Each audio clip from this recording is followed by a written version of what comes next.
International Queen Philippines, ano ba yung mga advokasya natin? Ano bang paborito nating number sa electric fan? Mga ganung bagay lang naman. Very, very casual. So, nasimulan na natin kay Mikay. Mikay, you have that envelope? We can open the envelope and ask you your question. What is one dream you're working hard for? Again, what's one dream you're working hard for? The one dream that I'm working hard for, this MIQ PH 2025. I am fourth runner-up last year, and I come back here because I want to break the stereotype about me of the people that I am not good when it comes to Q&A. But I am here breaking the stereotype about me because I believe that everything can be learned. Thank you.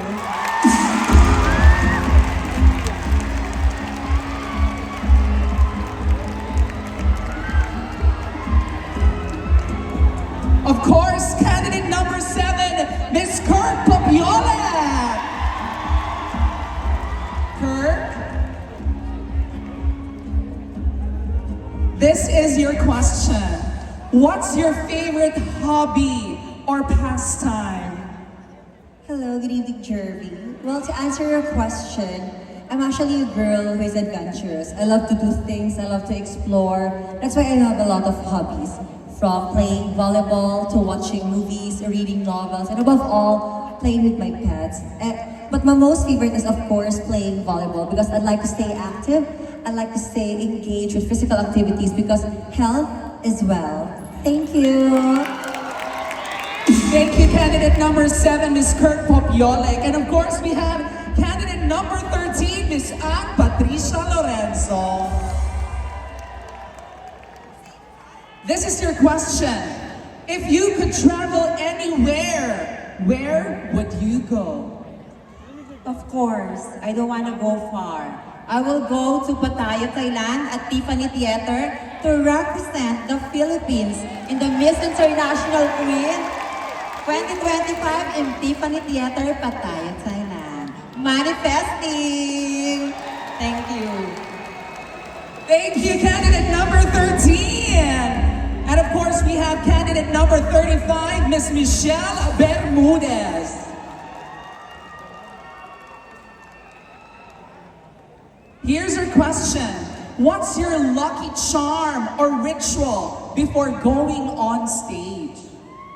Actually, I don't have any lucky charm or ritual. I just believe in myself that I can make it tonight. Thank you. Thank you very much, Michelle Bermudez. Hi, nice to see you again. Now we have candidate number 32. Here's your question. What makes you feel confident? What makes me feel confident is that I'm being myself, because the last time I was here, I was so insecure. And then by that, I was able to motivate not just only myself, but to inspire other ladies, of course, that we have to promote social equality for all of us, because confidence starts from within. Being yourself is being true. Good evening. Thank you very much. Now we move on to candidate number 29, Miss Nicole Guevara. Nicole, this is your question. How do you cheer yourself up when you feel down? How do I cheer myself down? How do I cheer myself when I feel down? I always believe that I have my faith in God. I always bring my faith in Him, even if on an open stage. That is why I am still happy and cheerful, even though that I have a lot of obstacles and struggles in life. Because I always believe that faith teaches us to believe that no matter what situation we're having right now, hold on, be strong, and don't give up. God does always make way that we cannot see. Always be grateful and cheerful. Thank you. Thank you very much. Now we move on to candidate number 37. Hi there, Miss Khaled Karen. So let's open your envelope. Here's your question. What's your favorite color and why? funny because my mom is wearing blue earlier. So I'll consider it as my favorite color because she was very mad at me earlier because I told her, Mom, I'm the smallest candidate. I think I'm so sad that I got your genetics. But she made me realize her color blue outfit made me remember it that even the smallest person could make the biggest difference in this world. Thank you. Indeed, small but terrible. Thank you, Jack. Now we move on to candidate number 23. Here's your question. What's your most favorite pageant moment so far? My favorite pageant moment so far is here in Miss International Queen Philippines because I joined here not just only for the glam and glitz, nor for the crown and sash, but I joined here because I want to discover new things, new friends, and improve the things that I know that I am very weak. And now I learn how to communicate from one person by another person. I know how important the unity is, the camaraderie, and the sisterhood. And that is the most important thing, the pageant moment that I will take home to my municipality and province. Because now, as a part of Miss International Queen Top 22 finalists, for me, I am a winner and I am now confidently wearing my crown, not just showing my beauty, but my crown represents my beauty, identity, and transformation. Thank you. I'm happy that you have learned a lot of things from this competition. Thank you very much. Now we move on to candidate number 2. Miss Karen, finally, nice to meet you. Here's your question. What's a song or what's the song that always lifts your mood? The song that lifts my mood is Good Time because I always believe that if we always enjoy our lives, every moment happen that for a reason. I believe that we should be happy at all costs. Thank you and good evening. Now we move on to candidate number 45. Halika dito, darling. Punta ka dito sa harapan. Okay. Here's your question. Oh. Why did you join Miss International Queen Philippines? Aside that it is one of my dream, I told my grandmother earlier that this is for them. For the both of my grandparents, my mamang and my papang, because they are the one who raised me. And I actually plan to, patayuan ko sila ng sari-sari store if ever that may maiuwi po ako dito sa Miss International Queen Philippines, and I hope that God will answer that prayer of mine. Thank you.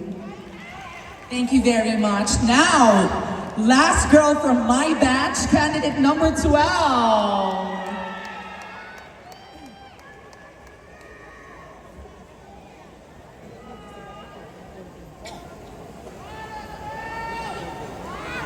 This is your question. What's one thing you are very proud of? Well, I am proud to myself that I make to the top 22 and I have an opportunity and chance to fight for my community, which is LGBTQA plus community, to fight for our freedom, our acceptance here in Miss International Queen Philippines 2025. Thank you very much, and thank you, ladies. Sean Kyle, it's your turn. Maraming salamat, ladies. Ito naman, the next batch of semifinalists. We started off with candidate number 36, si Rafa Manalang Ileta. Good evening sa'yo, and congratulations for making it this far. Now, your question goes like this. Who is your favorite celebrity or role model?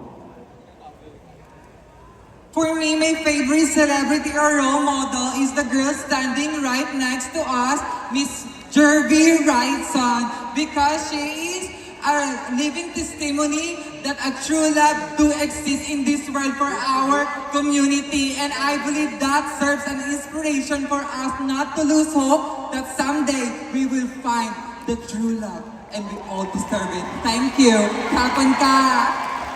Maraming Thank salamat. you, nakaka-touch naman. Grabe. I wish you the same. You will find the right person for you. Totoo. Ang tunay na pamantayan, ng kagandahan tonight. Jervy writes on. Maraming salamat, candidate number 36, Rafa Manalang Ileta. Ito na, si candidate number 40. Naman, let's get to know her a little bit better. This is Nel Bangan Laiko. Hi, Nel. Good evening. Good evening, Mr. Shan. Ito na, your casual interview question goes like this. Good luck sa'yo. Again, this is basically just to get to know you a little better. Medyo nakatago yung question ni candidates. The question is, if you could describe yourself in one word, what would it be? As a proud transgender teacher, I describe myself as an empowered and a transformational queen. It is because I am here because I have a purpose, and that is to uplift and to inspire, especially the younger generations. Good evening. Maraming salamat sa'yo. That was candidate number 40. Now we move on to candidate number 46. Hello, the very beautiful Casey Gidoti. Miss Casey, good evening sa'yo and good luck. We would like to get to know you a little better with this question. Now the question is, what is your message to young trans girls watching tonight? My message to the young girls watching tonight is don't give up on your dreams. You know what, Sean? I am still young and I was once a dreamer. And look at me right now. I am here because this is my dream and I am living my dream. So to all trans young women today, don't stop dreaming. Start believing because you don't know when will that dream come true. So if you dream it, you can do it. Good evening. If you dream it, you can manifest it and you can absolutely do it. Maraming salamat. That was Casey Gidoti. Now moving on to candidate number 47. Very tall. We have Miss Paris Garcia. Just making sure nakikita tayo ng camera. Miss Paris, there you go. Miss Paris, your question. Ito na, another casual question for candidate number 47. Question goes like this. What makes you smile every day? You know what, Sean? The feeling of being accepted and being loved by the people around you is what makes me smile every day. And I know for a fact, today, the whole trans community in the Philippines is smiling because of what we are celebrating today. Thank you. And you have an absolutely infectious smile. Grabe. Maraming salamat, Paris Garcia. Now we move on to candidate number 14. Candidate number 14 is Angel Castillo. Angel, congratulations for making it this far. Now, makikilala lang natin ang bahagya si Angel. The question is, what is your favorite thing about your hometown? Thank you so much. Good evening, ladies and gentlemen. What is that one thing I would like everyone know that my favorite about my hometown is that as someone who is from the province, as probinsyana, we are fearless. Wala po kaming kinakatakutan. You know what? Coming here, I have not expected anything. I just taught myself to be consistent in every category of this competition. And so with that, I can say that I am worthy enough to be crowned or to be one of the top 5 for this Miss International Queen Philippines 2025. And tonight, I want my story as Provinciana, who is fearless, who is brave, to be a testament to each and everyone that maybe I may be new in the world of pageantry, but never ever underestimate me because I am just like a bomb. Ticking bomb, waiting to explode for everyone to see my spark. Thank you and good evening. Ang tibay ng probinsyana na walang inuurungan. Congratulations. Again, that was Angel Castillo. Now we move on to candidate number 18. There she is, a beautiful Chloe Pinatakan. Ang dami mo ring supporters tonight. No, congratulations. Now let's move on to your question. Chloe, question goes like this. What is your favorite Filipino dish?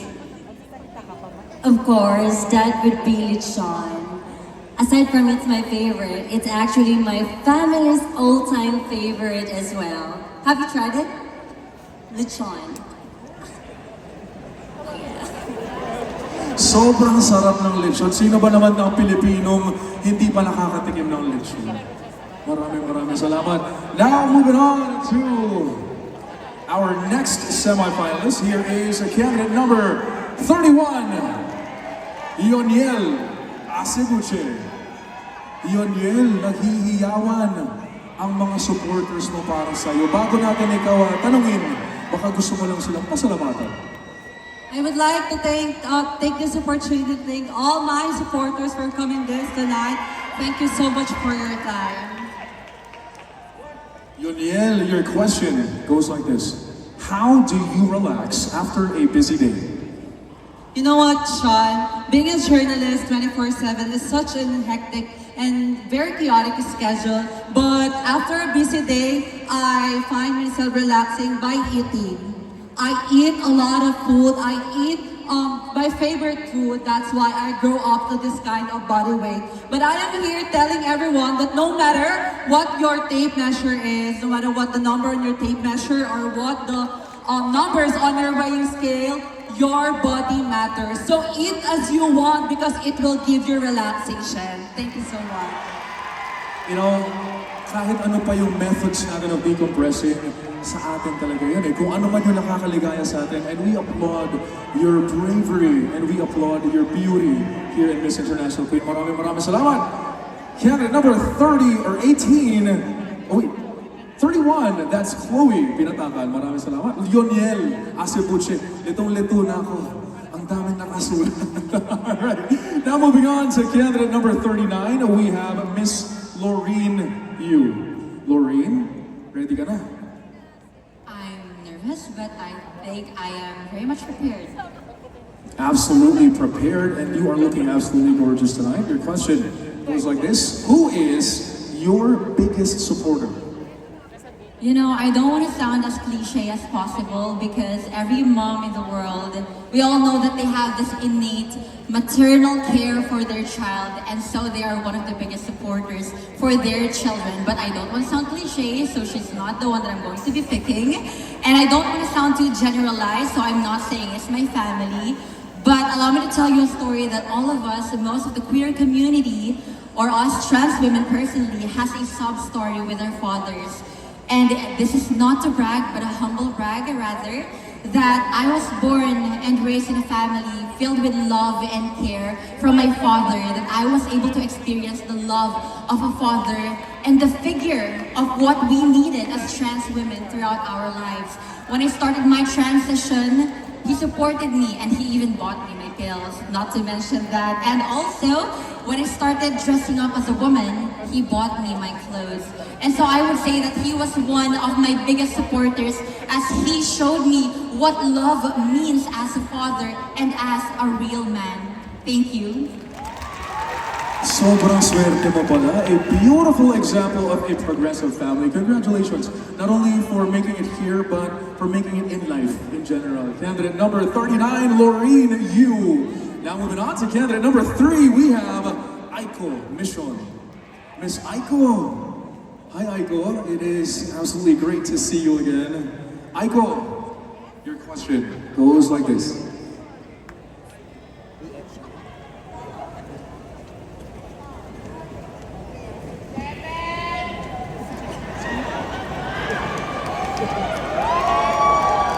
Alright, let me just figure out kung saan napunta yung tanong ni candidate number 3. Okay, here we go.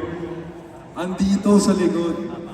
Candidate number 3, Miss Aiko, your question is, what do you love most about being a woman? What I love the most being a woman is being a soft-hearted. Why?